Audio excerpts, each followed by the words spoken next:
This should be a part two. We're going to continue. This should be a part two. We are in Deuteronomy chapter 24 at verse 4. And I'm going to read it again. Her former husband, which sent her away, may not take her again to be his wife, that she is defiled. After that, she is defiled, for that is an abomination before the Lord. And thou shalt not cause the land to sin, which the Lord thy God giveth thee for an inheritance. Man. This is why women, I personally feel, hate God, because like I read in Malachi 3 and 6, God don't change. At that point right there, little mama only good to go ahead and sell that pussy. At that point right there, she only good to sell that pussy. And that's why we have the mind frame of women that we have today. Because in their biology, in their instinct, they understand that, consciously or subconsciously. And you had a lot of prostitutes back in the day, man. Prostitution is nothing new. Prostitution is an old thing. And it was because this concept of how women are moving today, this seed of feminism is nothing new. It's been going on. It's been going on. It's a war that women have with themselves. And that war was with Genesis, in Genesis chapter 3 with Eve, right? That feminism type of mind frame, that American mind frame. But fellas, let's go, because we on semen retention, and I hope y'all understanding this is why we need to be doing semen retention, man. It hit me hard today. This is why semen retention is very important, and I think why God respect men, especially over here in America, that are practicing semen retention. Not saying that you ain't gonna ever get you no pussy, but like I say, I don't think God get mad at you when you get you no pussy. It's just that when you get in a relationship with a bitch, right? Just like he wasn't mad with the men of the ancient times for fucking with women, but it was just when you start trying to take a hoe to be your wife, God got a problem with it. And I'm trying to break down to y'all what's classified as a whore in God's eyes, regardless of how the fuck we may feel, right? As men, right? If you a man and you got a problem with what God is classifying as a whore, you basically, you a man with a bitch mind frame. Okay? You and the Bible ain't for you, King. You know, in other words, you need to man up. Okay? We gonna go to Leviticus chapter 15, verse 33. This a hard one, bro. This a hard one right here. It's a hard one. Leviticus chapter 15.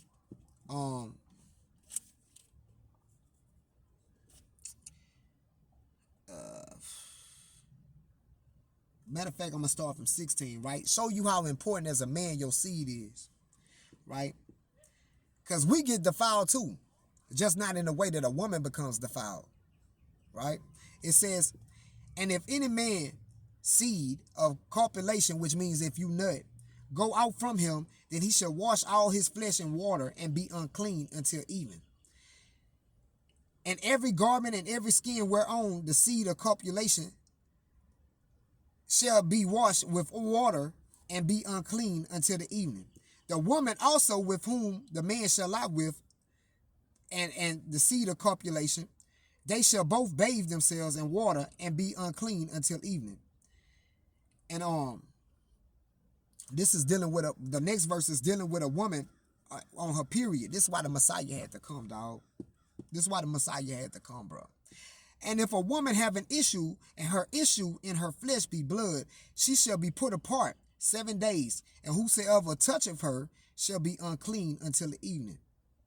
And everything that she lieth upon in her separation shall be unclean, and everything also that she sitteth upon shall be unclean. And whosoever toucheth her bed shall wash his clothes and bathe himself in water and be unclean until the evening. And whosoever toucheth anything that she sat upon shall wash his clothes and bathe himself in water and be unclean until the evening. And if it be on her bed, or on anything whereon she sitteth, when he toucheth it, he shall be unclean until evening. And if any man lie with her at all, and her flowers be upon him, he shall be unclean 7 days, and all the bed whereon he lieth on shall be unclean. So it's a lot of niggas out here that like to fuck women while they on their period. You niggas defiled in the eyes of God for 7 days. You done there, man, you done there having so much bad luck in your life. Them 7 days, your energy so low. That's why the Messiah had to come. Because I know, man, I go in stores. And these verses right here is proving why the Messiah blood is very important for us, and why his mercy, the mercy for us as men. Because we living in a matriarchal society, man, where women have the ability to work. I know thousands of women right now that are on a job and they on their menstruation right now.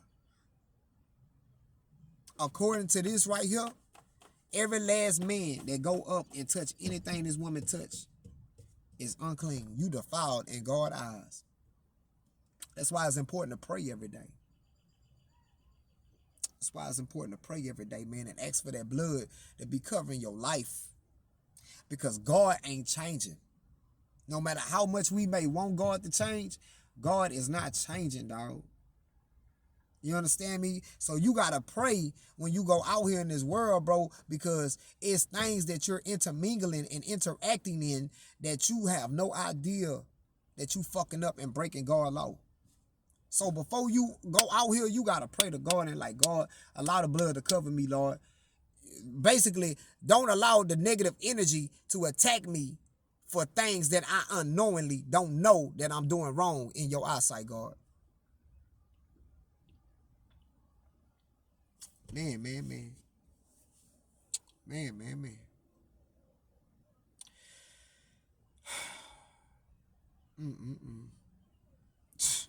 Man, I'm gonna get Leviticus 15 and 33.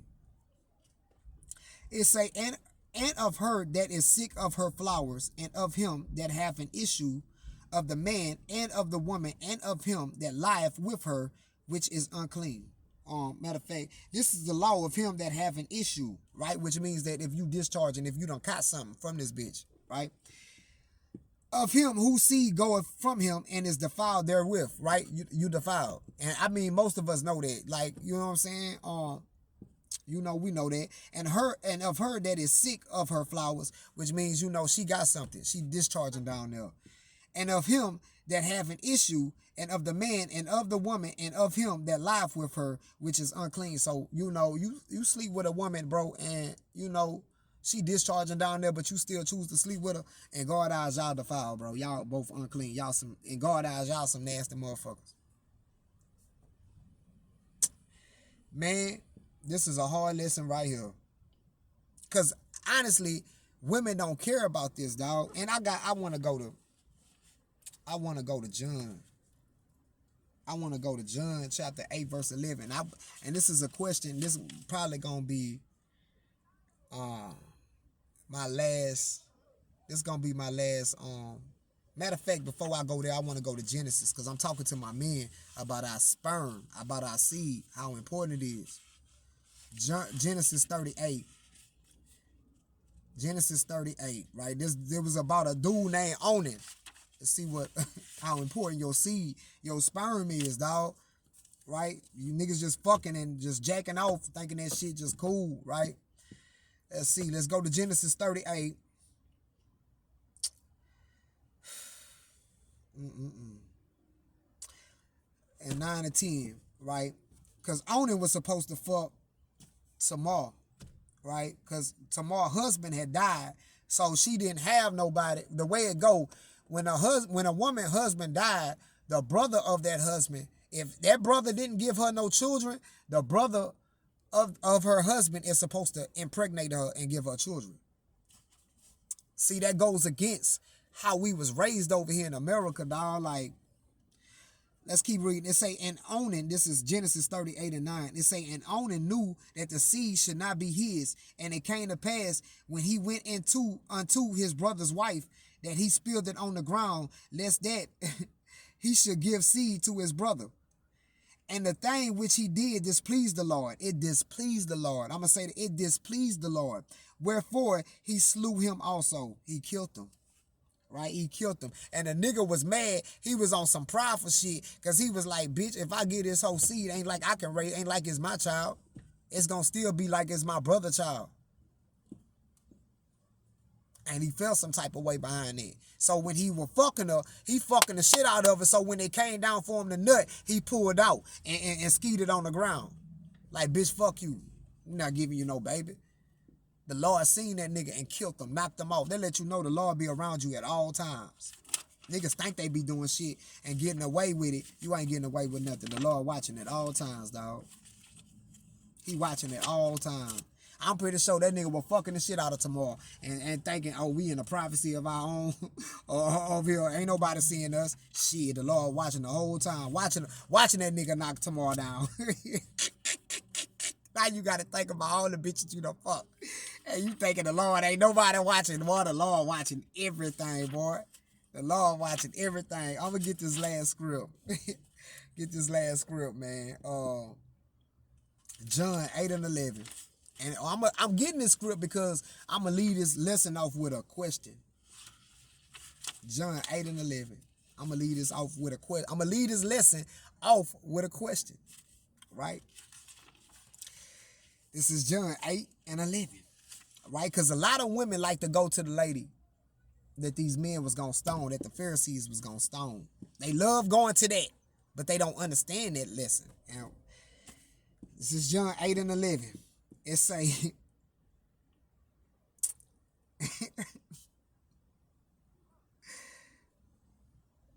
man. I'm going to start from 10. It say, when Yahushua had lifted up himself and saw none but the woman, he said unto her, woman, where are those thine accusers? Have no man condemned thee? And she said, no man, Lord.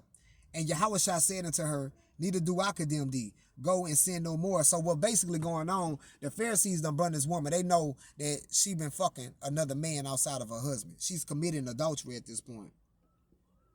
She been fucking another man outside of her husband. Right?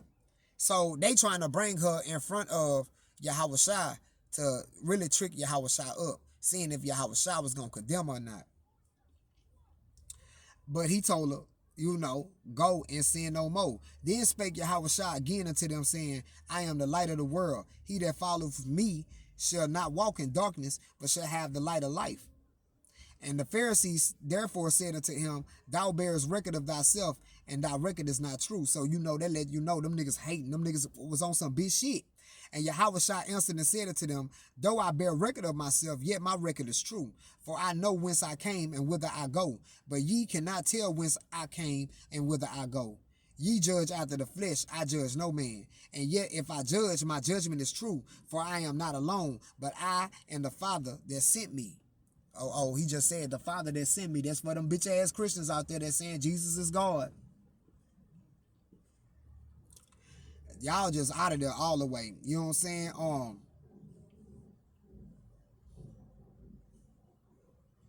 Let's keep Yahushua on my spirit. Like, keep reading. Let fuck them up some more times. It is also written in your law that the testimony of two men is true. I am one that bear witness of myself, and the Father that sent me, not I'm Jesus, I'm the Father. No, the Father that sent me beareth witness of me. You understand me? Then they said unto him, where is thy father? Yahushua answered, ye neither know me nor my father. If ye had known me, ye should have known my father also. He letting you know, nigga, I'm coming in the name. I'm the representative of my father. That's what you Christians getting misunderstood. Y'all just like the Pharisees. But yeah, back to Miss Lady, man. Yahushua told her, man, go and sin no more, baby. So what was he telling her? He was telling her, man, don't go sleep with no more men. If you want to hold on to your righteousness, because after I tell you this, it's over for you. You know what I'm saying? Because after this, them niggas got the right to stone you. You know what I'm saying? You really out of pocket. But I'm going to have mercy and grace on you. He was showing the representation of what he came for. He came to have mercy and grace on us. But if I told you something, if you know, and you still go out there and do it, man, then baby, my mercy and grace is going to be void for you. So go and sin no more. He ain't say, go and try not to sin no more. He say, go and sin no more. So my question to y'all, right, and this is how I'm going to end this, right?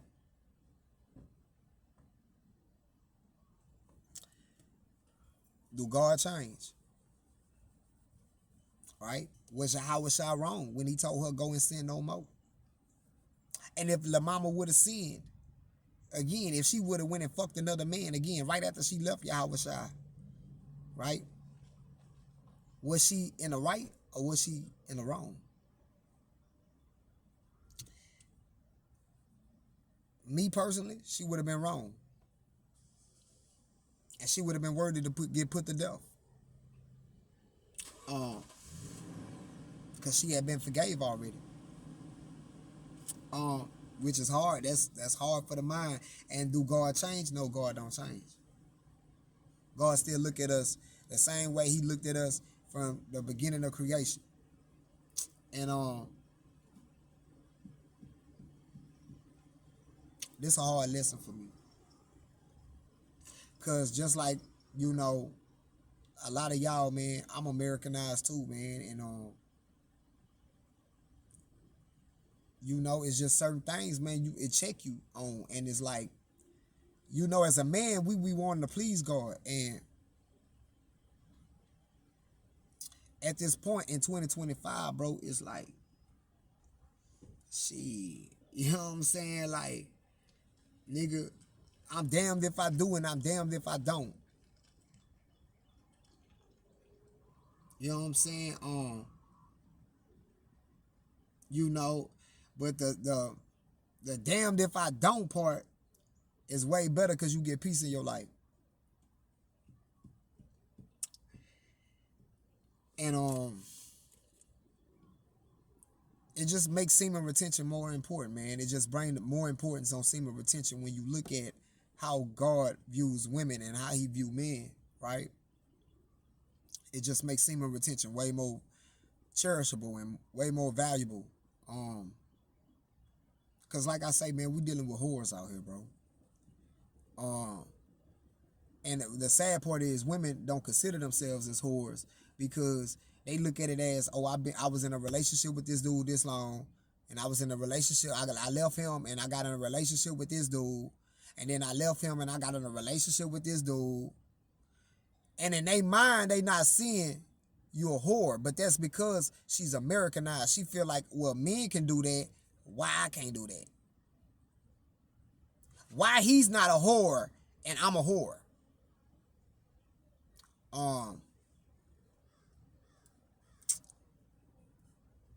Why is it okay for him to do that and I can't do that? And that's why women say the Bible is a double standard. And I think when women come across this information or come across this knowledge, there's a hatred, an ancient hatred that builds up in their spirit from their foremother, Eve, that begins to hate God. And they not, they can't just come out and say, I hate God. They say, I hate you men. I hate men. But saying I hate men is synonymous to saying I hate God. Or saying I'm a child of God. Or I can go through God without saying I gotta go through my man. That's basically saying I hate God. And on that note, I hope you fellas have learned something. And to all the witches and warlocks out there, man, that's watching this video and watching my previous videos, I know through the spirit I gotta fight.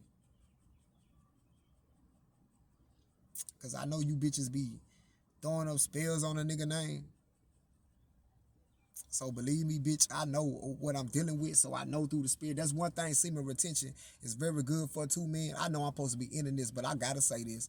That's why semen retention is important to my men out there, especially my men that's making videos about semen retention. It's very important for you to stay on this shit because what you don't know, you have witches and warlocks watching your videos. I'm talking to somebody out there. And they hate you. They hate you. And they are being sent by the Matrix, right? Gang stalkers. They are being sent by the Matrix to basically, bro, just make your life a living fucking hell through the spirit. And man, it's a lot of witches out here, man. It's witches all on Facebook. They got groups. They got Facebook groups, Instagram groups. You know what I'm saying? Man, it's a lot of witches, bro. It's a lot of witches, bro. It's so many witches amongst us and around us. Some of y'all married to them, don't even know it. Some of y'all in relationships to them, don't even know it. And wonder why you can't leave them.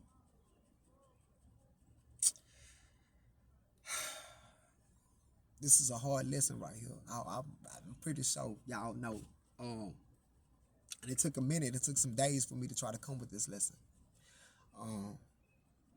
But witches can't fuck with us as men when we trying our best to follow the Lord.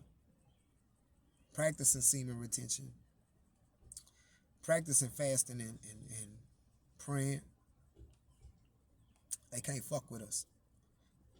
Them demons that they try to cast on us, they go back and tell them, hey, leave them alone. The Lord protecting them right now. But believe me, they're waiting. They're waiting. They like snakes. They're waiting for you to drop that guard. They'll send anything at you to drop that guard. And man, a lot of men dead right now behind witches. Car accidents. In prison. A lot of shit just dead, man, just gone behind witches. Don't even understand why this happened in their life. And it was all because of witches.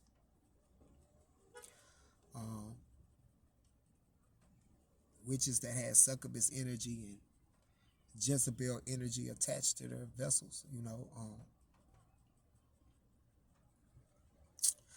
This is a fucked up ass matrix that, man, we're in, and America supports witchcraft. They make TV shows about it. They promote music that promote it. And this is what we got to deal with. So as a man, stay guarded up, man. Stay guarded up, bro. And man, for me, pray, man. Pray. Pray, man. Pray before you wake up, man. Man, pray all throughout your day. If you ain't on semen retention, please get on semen retention. If you're not fasting, please fast. You know, try to attempt it, man. Because you don't know who watching you. And on that note, fellas, I pray that the Most High God cover y'all and keep y'all protected out there. And until I see y'all guys again in the portal, man, I pray that the Most High cover y'all and also keep me covered. And until next time, I'm out.